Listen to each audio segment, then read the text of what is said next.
Welcome to ECNTRADE daily video. Before we begin, it should be noted that any advice is of a general nature only and that your personal circumstances have not been taken into consideration. Hello everyone, my name is Rob Clayton and thank you for joining me. Overnight the Australian dollar printed a fresh intraday 2.5 year low at 62.35, not quite breaking the level of 62.45.60, and therefore from the initial modest round of demand has maintained above this key level. One thing that I can take away from this pattern is that there is still bullish divergence in the modest sense, and that is that we could see a small rise and still hold in the view up towards around 63.20. It needs to clear that level to get a next move up to 63.75. One view I have is that if we close under 62.45 from a New York close, that is, leaves little to the imagination of around 59.75 as a potential target. A key level, as I mentioned, at 62.45, and it really depends where we close. And if it's under there from New York, then I feel that there is further indication to the downside, even though we are somewhat oversold. But the ADX is still quite strong when it looks to the trend, and therefore this is what's a little bit concerning at the moment. But the day, that was the monthly, but the dailies are overheating slightly as we get to around 68 on the index. The euro pretty much is closed flat around 97 after the last 3 days. The market still is a little bit of a lackluster price action. Wednesday's US inflation reading, that is the Producers Price Index, PPI, left expectations for the Fed to move in November, and therefore investors are still very much focused on the key report this week, which is the Consumer Price Index on Thursday.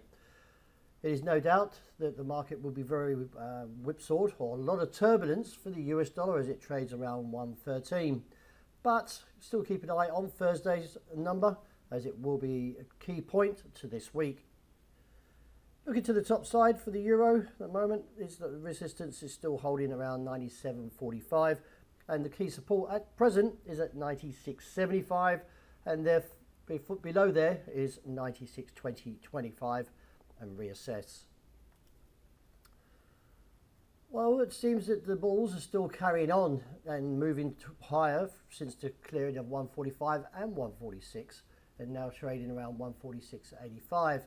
The strong candle that came through overnight probably stops as the market was a little bit short, and now we're getting very close towards that top side resistance, which is around 147.5. Looking back on the history of dollar yen, we can see that clearing this line here, the 147.5 is a key point, as this is where the market was trading back in July 1998.